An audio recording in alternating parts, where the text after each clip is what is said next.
Thank you all. Ibrahim Baraka Bake for coming. Thanks to all the panelists. Just left that wrong. Ibrahim Kumakam. Yalong Ibrahim Miradiam Labak. Anung Ibrahim Kumakama Balfo. But Niajibe Ibrahim la Kumakam to Hakil Mal Milkalameroke. Alameroke Ku Ibrahim la Diamola. Diamo Niba for especially media.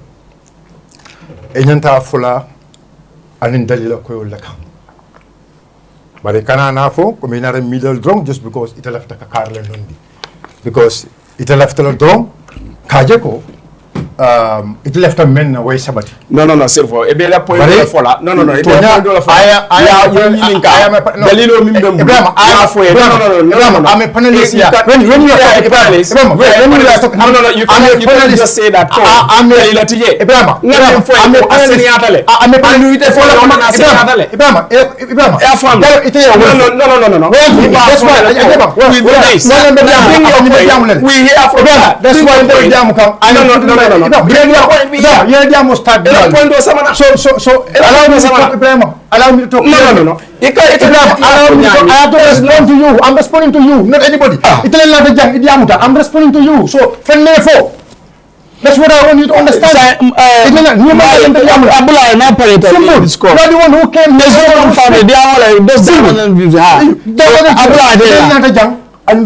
Left you all understand. I'm not here just, you know, me and you, we are friends. You know that. It's not about politics. Yes, we are friends. So basically about jambe political katakan jam. And na expect lo ko nyanta men flam molye, anyanta kala an inform this. Anyanta kala kumodu me alon kasotuta.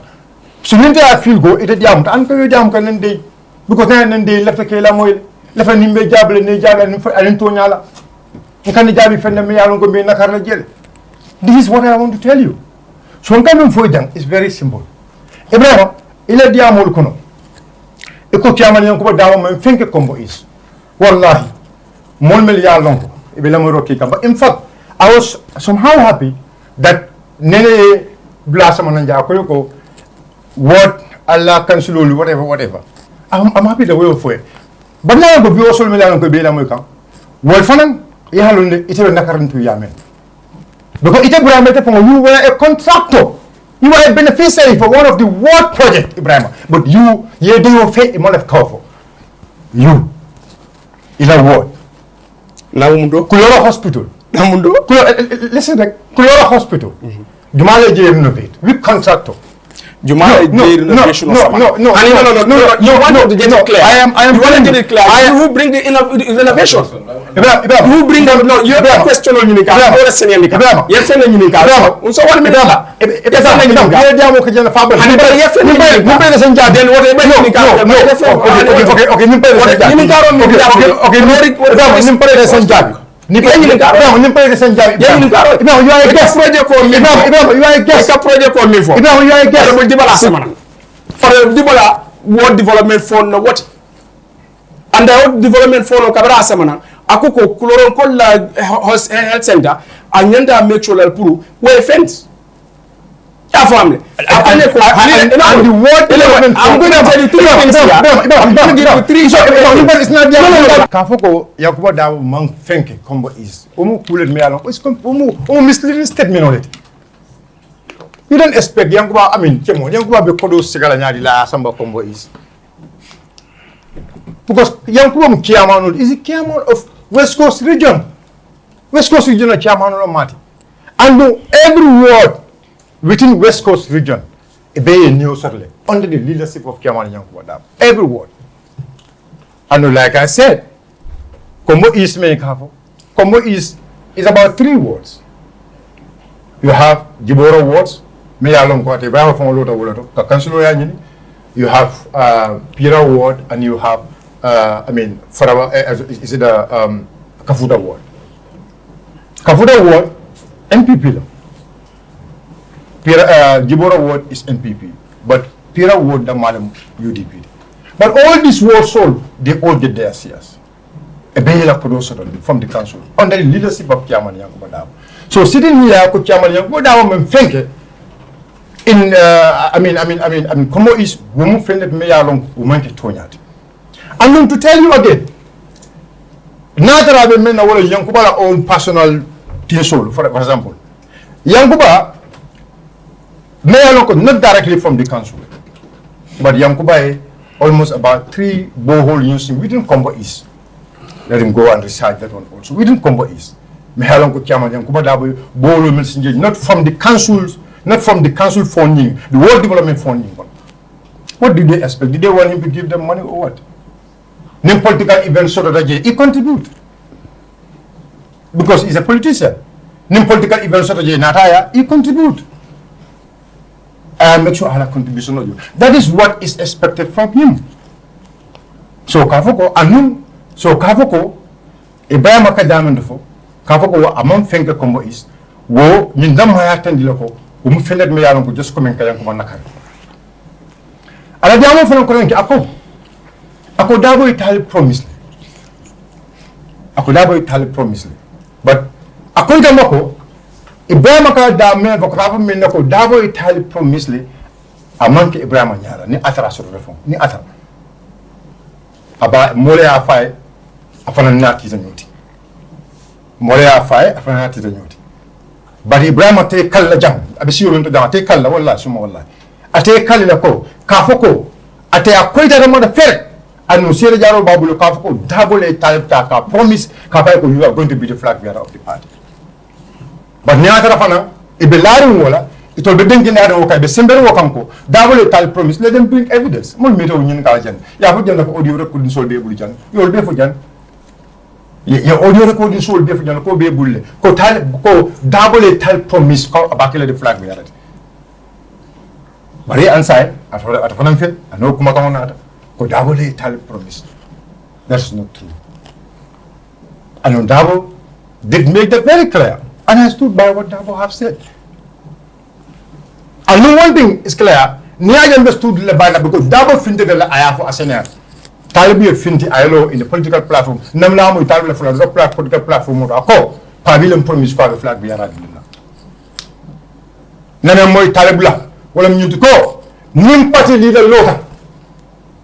N'importe leader place où ni ndamanta place où non mo Talib but Talib nem na fa ko atele e ko parti leader kay ko mbekala yudi bla nyata ko oto dula fana nyanta ko fana bayde o fana mo fennet me yalo kuma kan nawdi me yalo ko afodele pour que jamaata ka jama sunno mo wiswas ko mo fennet me na am so yana ko denke aka sukur dio men tona Talib anjan ni ba falo ko abesila meyoya alors dama dum e be fam fala moya son momenti yofo janni ba falo Talib besila meyoya la Talib ya start ka subrol di give him that credit wallahi Talib janna sila meyoya la utumo they have a before I don't know whether it's a charity Kamosing Talending and others utumo ni Papa Njanyol we are doing the silo do ku kam Mustafa Turonyul you understand. So it was from that moment we see Talib also getting into that Kavad and the Takadum political corner. I started attacking. It started in early 2018 or 2017. I started Kasugrodi within KM. Okay? So I learned nage for I learned na palasu mundial akira meyoti. Okay? But ala Sugrodi na from Gulbe, Otomo for Akala picture from Kavala. I remember in those days I call a picture from Kavala. So Bege for election work at a time Tombonda as the mayor. Understand? So I started because we the model within KM, I know. But within West Coast, actually Malo. I have to be very frank. Within West Coast Malo. So that I can ni sugur ko diamo ni pour ka fa senia pour job job yakaram wala Talib namna sugro sang I did the entire executive member sola from 2018 Canada sugro sang and namna sugro sang I have made sure the entire central committee members e be sugro sang. But this year the sugro government am the Talib sugro di every single executive member. It's only one executive member me ya lon ko biya fa ko no ala di karla ala di molante I am okay because alhamdulillah mokil ntoro na men kalamuta me ya lon ko because wajelo ba te alhamdulillah ate ya fon no la tak atanya ko sa di mokil ntoro bari ay sugo yinda I did all the inter-executive members. I remember when the sugar was given to chairman, but out of respect, I sugro nyinta. Wallahi, I can remember vividly.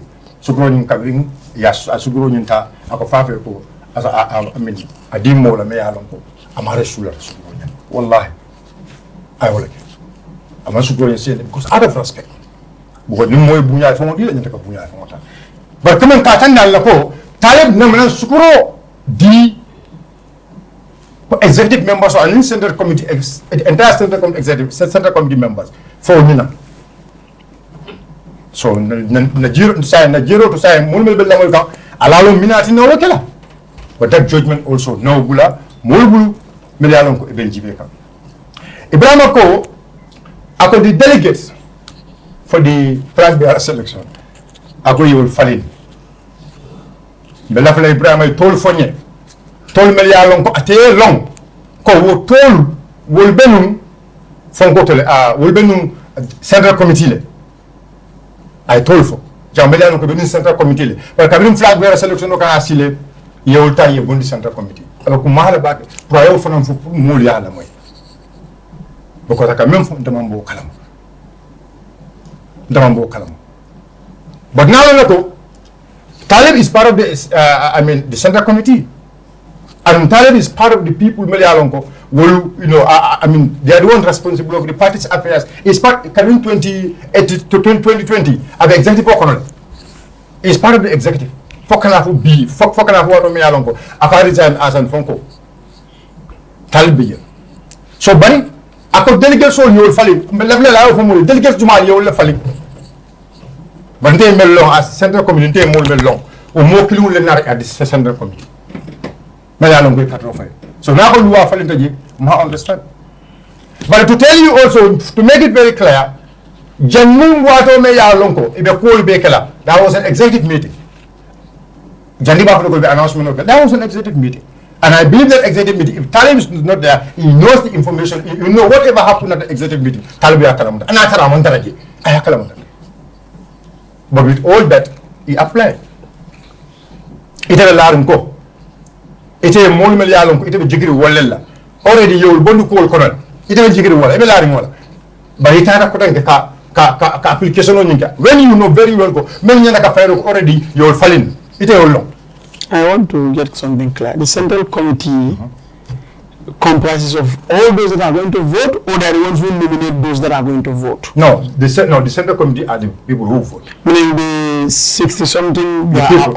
Yes, they are the one, okay. And then they recommend somebody, usually 65. Yes, plus, yeah. Okay. And then they recommend them to the selection committee. There's a selection committee also. Okay. The Central Committee is there, and the selection committee also is there. So this is how, but these are rules, they all know it, because these are rules, they are made at the Congress. The Congress make again from, or it was made at the Central Committee meetings, because the Central, they normally have every 3 months or so Central Committee meeting. I missed something, because he asked about the Central Committee, but you talked about the Selection Committee. No, I said we have a Central Committee and a Selection Committee in terms of the flag bearer. Okay, no, but the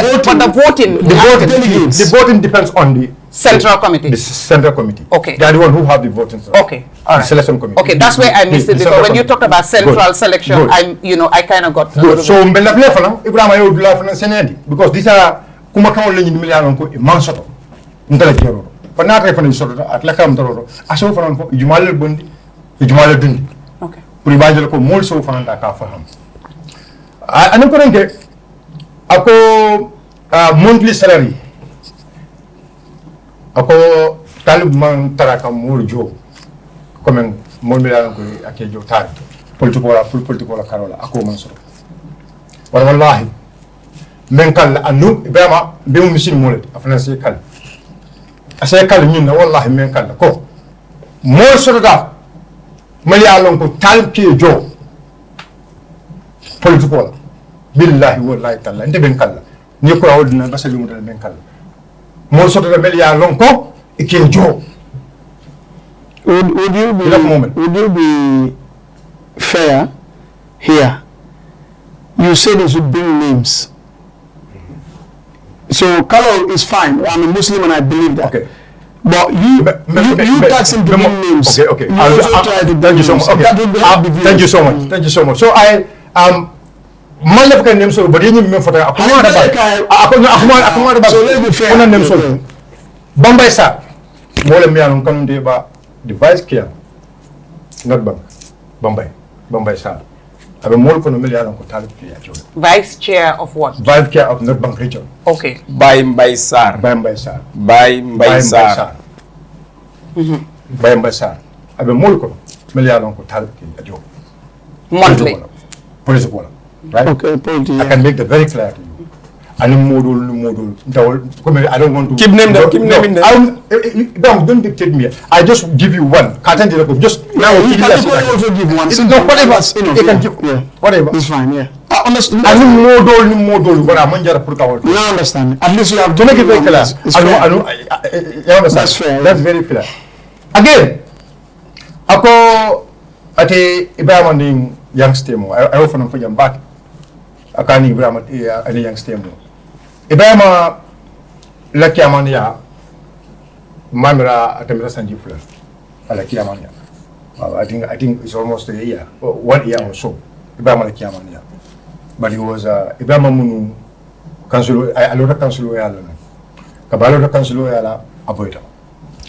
Alamana harje pour ay council sabila comité kono je kabila kiamano ni membe ya ko jata NPP ila rana kara tombom kabi kiamano yamen bari Ibrahima ay men ko jawol ñu ko tumala me yalon ko sulore Yanks la na Yanks ya anani Yanks nodi anna kanya tak men faya afaya ba mon trani Yanks tem okay ako kada sulore Yanks la te ko la fa jande ela ko reconstruct ba bengala ako kabiri sulore Yanks la ma fo nyama no okay ma fo nyama ni la fa ngari construct ako kabirun kuma ba da alafta ka Yanks je alara Yanks ya ani Yanks basita men ba da aya fa Yanks ba ma fo nyama kan okay ya fa nyama okay afo ya fa nyama ni Yankuba la sio nko kombo is dingol le yaje ko Yankuba ning Ibrahima Cissé you told me political headline kombo is e nyanta nyo jelale that mean what understanding ni wora po nyanta tarde temale wo kombo is executive or wolle wo cordial relationship o nyin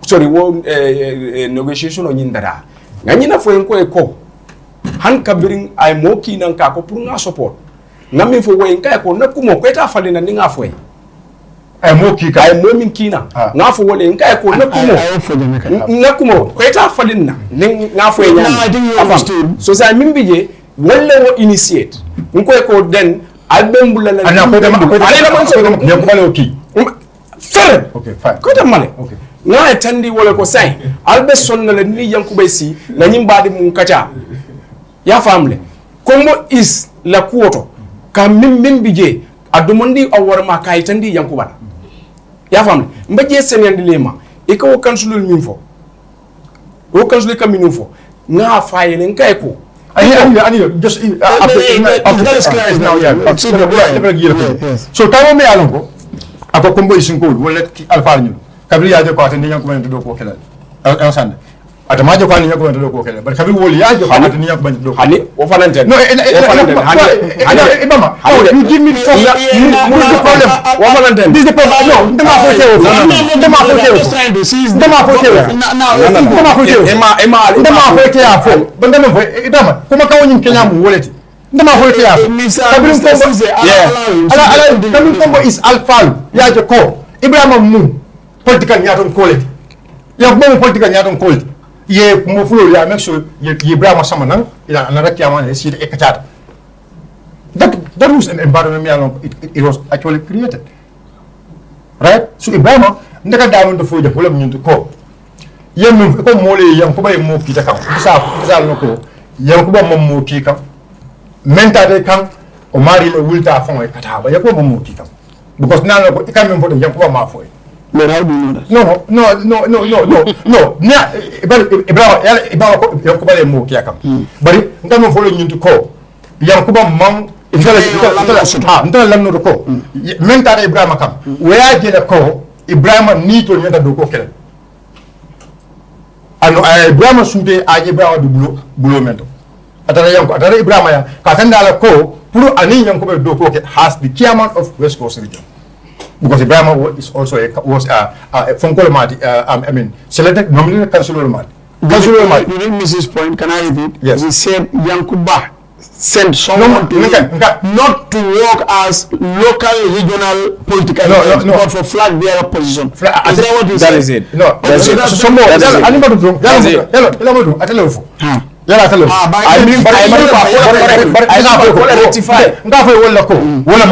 Okay, next point. Let me tell you something.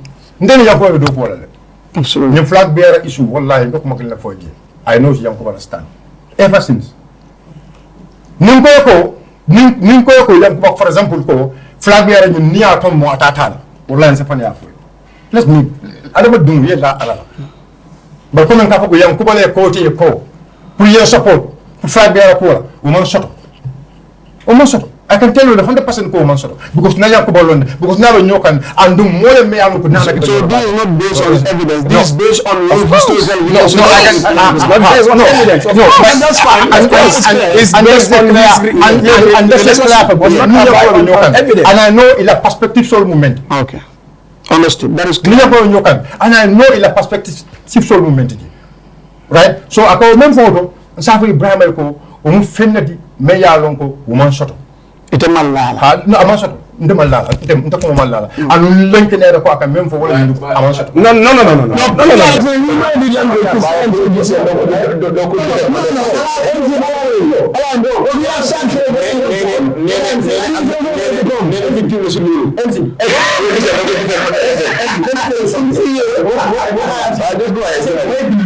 It's fine. I stood by my belief. But again, right? He's not standing by the belief. No, I stood by my belief. I stood by my belief. It's not based on evidence. Based on and yeah, it's fine. Okay. Anu aka même foko a statement of ala kavoko Yanks la kuma kan kavoko manta Talib ni Talib to monta endos la. O kuma kan fo Yanks o fanya nyami very clear.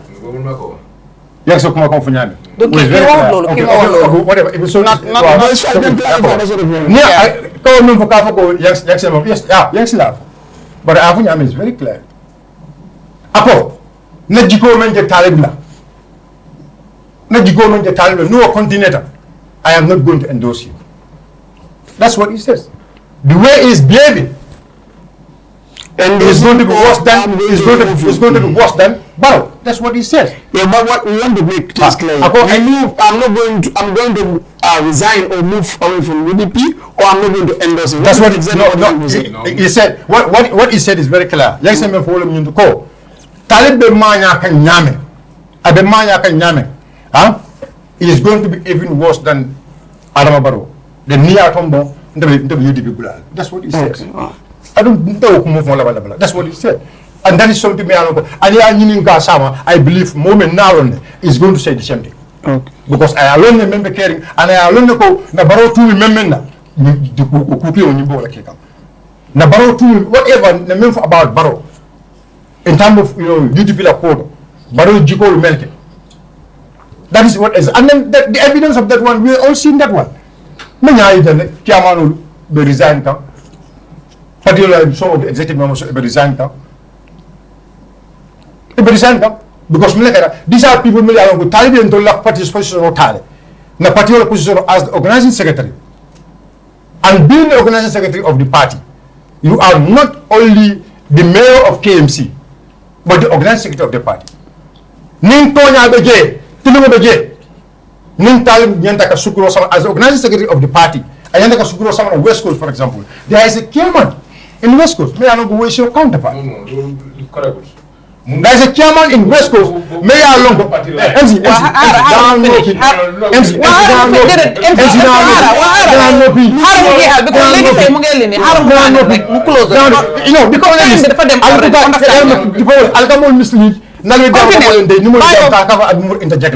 Bayo, Talib ka, ngam fo wala ñu diko. Bayo, Talib ka MC I want to make very clear. Talib ka sukro mendi West Coast. Akadi mel kasia. Abakadi ara family le. Mel kasia. Akadi na politician wala la. Academy politician wala la. Some of those politicians are even executive members. Academy wala, Ibama is an executive member. Keleng is the chairman. At lemu jela I mean Nyambai was the chairman of Mataldi. Alaji Kamara member. Sirma Moon Fonko. Sirma is the treasurer of West Coast. These are some of the few people who are Academy wala ya tala. So New Atara, for example, the corporation member, it as organizing secretary of the party. Ebo okay come because no member akaka sukuru wa West Coast before them. But nina naraka samba nunje tawo mi anoko because nina kuma I'm also judging based on what he's saying. Apo utuwa Silvo Sonko the West Coast as the chairman. Apo Silvo Sonko UDP bula.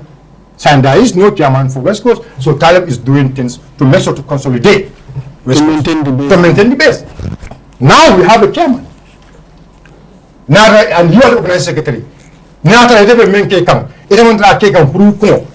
But it never cake because you want to maintain the base of the party. Why you don't consult? Why it is a moment on the party structure?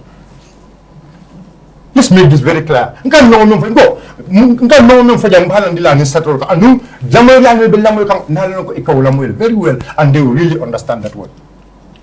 And the history of UDP. UDP Tariko. Eko itola movement oni. Ni atara eko to reality. Eko nyanda follow loko. NCP for now. We are betrayers to PDP. What a misleading statement. What a misleading statement. Sirif Mustafa Adiba.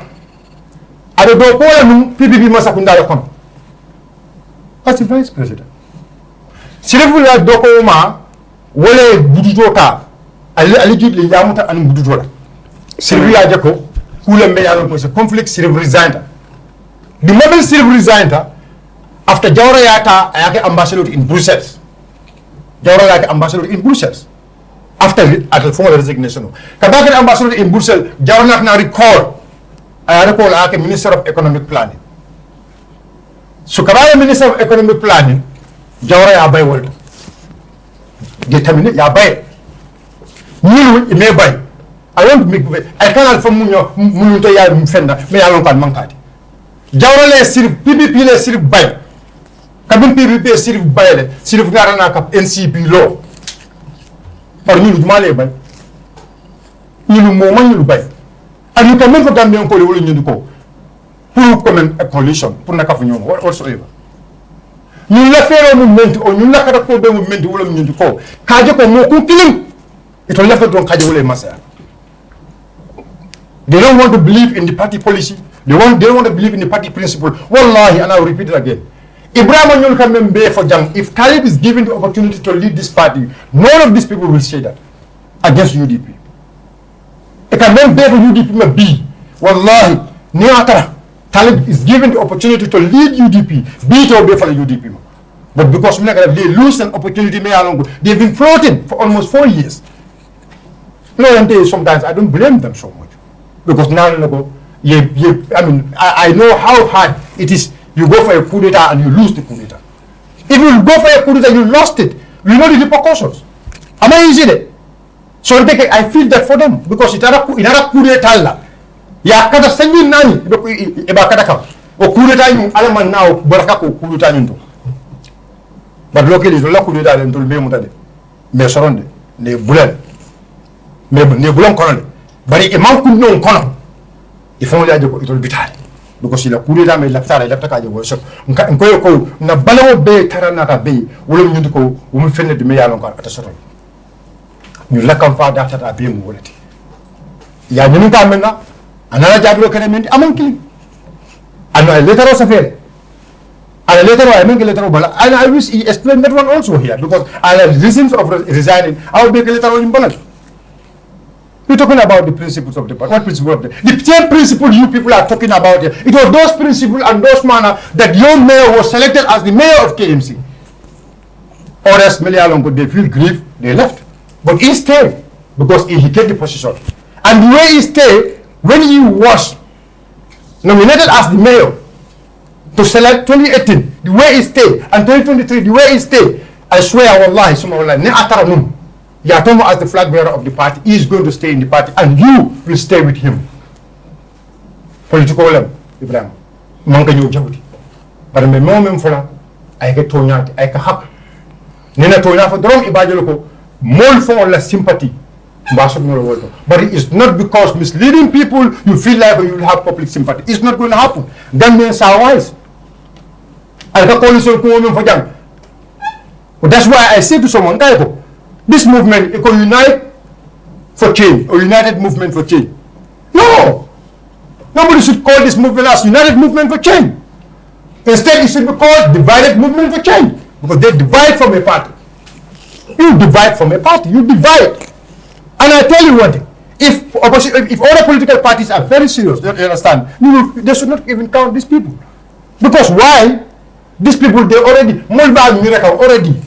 there's a platform here, they have been advocating since years is how we are coming to come close. Because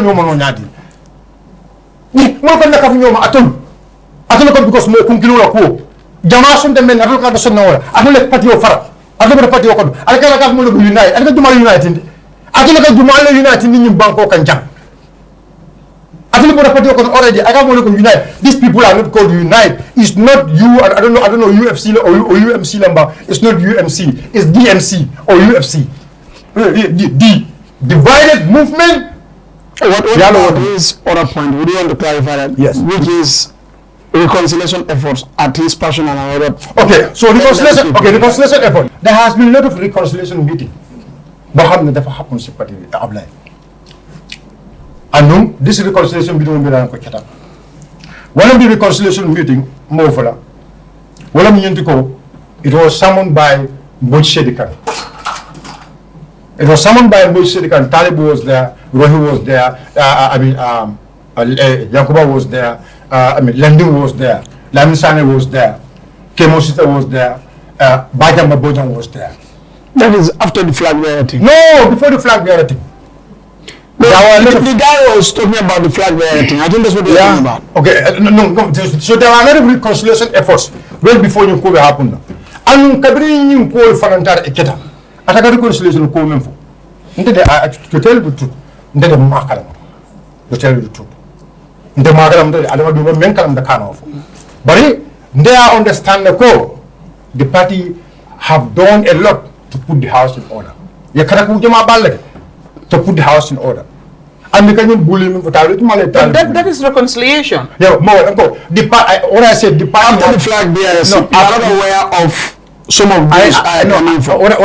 After the flag bearers, yes. After the flag bearers, I was not aware of coming up. But you are aware of the previous things. I was not aware of coming up with particular special delegation over in the Qatar. Coming Qatar reconciliation. But Nakeba Lunde, Milialonko, they were doing their own. Okay. That's what I'm saying. Those are reconciliation efforts. Because what kata call pur so for in Talib Sida no malon for in Talib Sida for Talib. No, ma for in Juma Sida. Go follow ko kebal. Ila kata call pur munnem pur mol be na killing. Yes, and that's reconciliation. Okay, exactly. Yes, okay, that's what that. Exactly. Go immediately after Fabia from Goni. Eko amanso de ka. No, I is very simple. Go. How many points do you have? He said, "Party man feel willing." Yes. But I don't want to lie here. Okay. But now maybe I tell Patio Takaram. I'm not Patio Takaram. That was a very good guest on Kukendelti. Because I know I come over for Alai Chile. To reality, Alai Chile is somebody me is very close to the party. In fact, last time Barton you come from Gava, I go like a party because some party Barton because never we are all from party. Move okay. So I like telling these are people with very close to the party. And then I never thought Namiroko will be party leader Bulala. Because well, I'm going to buy chairman. Send the number will acting chairman on the side. Okay,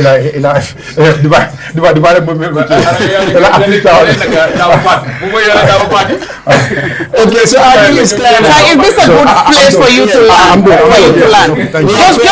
Just two clarifications also. MC Balaba. No, MC. Perdam ko de advice always. Suma xarit. Despite mi ngi nekkee ni maa ngi nekkee ni. Bu mu dee nangu di mention ay name. in the political man sama former party leader mo advice to ne mo soy wax bu dee o ni names so ne mbaj na something sal dañ ko dee fay mun loo ko pour any court for the transaction bi am fu serre bi am yu grave so allegation am nga I was surprised Bayo ak waxam bi yëpp amul kenn ku from West Coast ne ñu ngi doon fay gars from West Coast am nga let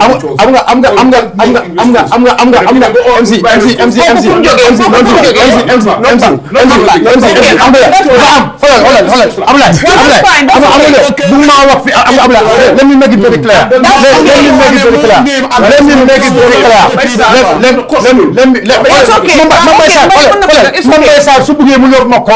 Mambay Sall let me make that very clear here. Mambay duguma wala MC I don't know what Mambay Sall I know myself and I know why I mentioned Mambay Sall. I know why I mentioned Mambay Sall. But what you are saying about this billahi wala so fekk da comme like about comme I'm going to mention names a list. I'm going to mention lists about the country wise. I'm going to work I need, but I don't want to. Bounce as a politic is but why single out Mbaye? Why Mbaye? You should not have mentioned that. No. Keep more work ne because. But since you were not going to mention the whole list, you should have stayed and mentioned me. No. Wait.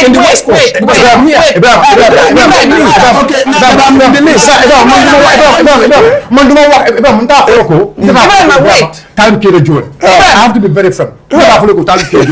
Right? When I don't know what Talib Kejol. But you know Ibrahim. No, it's a kind of saying Adiala. You're the host. Take it now. Yes, let's give it to the host now. Let's go. My clarification is déglu rek for clarity because maa ngi déglu properly. Ara mu clarify. Ba pour ne mu clarify. Bu ne bu ko dafa bëgg for clarification purposes. Kii ba ma woy fi sukuri and everything else ne daf koo jox naka lañ ko waxatee sax executive or whatever unity people pour ñu distribute ay yooyu noonu and all that thing. So I wanted to ask you because you have said here ne su nekkee ne loolu la Talib dee def lu tax Talib yóbbu ko si chairman who is his counterpart. Wa ma ko yóbbu ko man ne lu tax informul ko. Okay. This is my point. Ma yóbbu ko de. No. You said why didn't he give it to the chairman? No. Why didn't he do it through? Okay, through the chairman. Okay, that's okay. Why didn't he do it through the chairman? No, it's okay. It doesn't matter. So my question, why didn't he do it through the chairman? When Ibrahim said that Talib was doing that in West Coast because of Sonko left UDP. All this. It started great. Ibrahim will come to you. Because time has gone. Just allow me. Because I'm the Silver Sonko prior to West Coast. So Talib Mundan used just to make sure to hold the structure. You need to be able to listen. But that does not listen. No, wait. I'm not come back to you. What I'm saying is, he said it started off with his family that are in West Coast. And then it grew because people were making demands. And then it got the politicians. That's where he started. And when Shirifon left, he had to step in to feed the party and maintain and sustain. That was clear, I think, if I'm wrong, right? So now my question is, you had said, if Ibrahim's assertion is anything to go by, why didn't Talib do it through the chairman, who is his counterpart? Am I right? You said okay, yes, let me take it the way you take it now. No, correct me. I want to make it through the chairman. Through the chairman, that's what it is, because you corrected me. I said, take it to the chairman. You said no, not to the chairman, but through the chairman. Yes. You understand? Yes. So my question here is, because he's talked about Darboe also giving them sugar, right? Yeah. To distribute. Yeah. Does that sugar go through the chairman? Okay. That's the question. Based on your awareness. But based on your awareness or what you know. Okay. Because it seems like Talib takes sugar, Darboe himself takes sugar in their own names, right? And all of them comes to you, the politicians, you distribute it. Okay. Now, I just want, for the sake of clarity, you accept that Talib takes sugar, Darboe takes sugar, but you're saying Talib should have grown it through the chairman. According to the assertion. I've not made any assertion. No. According to what Ibrahim have said. No, Ibrahim, I'm going to repeat. What brought the name of Silver Sonko in, if it is not politics? No. What brought the name of Silver Sonko in? What I'm saying. Okay. No, what I'm saying is very simple. What brought the name? I've withdrawn. Let's leave it at that. I can come. No, it's okay. For the sake of time. No, but I want to respond. For the sake of time. You asked. I have withdrawn the question. No, but you asked. No, you withdrawn. It's already there. I have to answer it. Well, I've withdrawn it and it's already there. The question. Look. We don't have time. I just want to move. You asked the question here, is very important and it needs to be answered. And it's very important, but you don't seem to want to answer it. Now I want to move. No, I want to answer it. Okay, go ahead. Good. I want to answer it. Go ahead. Very good. So, nga damu do fojo. Ole nyindiko. Na foko Talib ka sukuro mendi West Coast kono. Ibrahima na fojo ko bes akadi nu jarok non ko ala family. Politician wol fanga na ka demand. Talib ya jeko West Coast Sonko munu West Coast la kiamano de Silver Sonko montra now Talib is consoling the West Coast base. I will. Wannan kaya ko ni atara wolem ela mo beke ngo ni atara ayaka wala kama say minat na say already kiamano sorta je kiamano sorta already abake kan without the knowledge of the chairman without passing through the chairman. Exactly. Or through the chairman. Yes. That is what I have said. Yes. Based on what he have said. According to Mr. Darboe kumomemfo. Mr. Darboe now they call Kala West Coast. Mayor Lonko, you need to inform, you need to go through the chairman. Sometimes I can't let him command. Sometimes I chairman I can't let him command. I go to the chairman. I'll make sure I give information to the chairman. Mr. Darboe, now you go in West Coast. So it can use sugar now element. In terms of the sugar, sugar come from Darboe. Yes. And they distribute. Yes. If sugar is coming from Darboe, they distribute. It was not to my knowledge. Okay. That answers the question. That answers the question. But what I know, that's what I have said. That answers the question. Thank you very much. I think that's clear.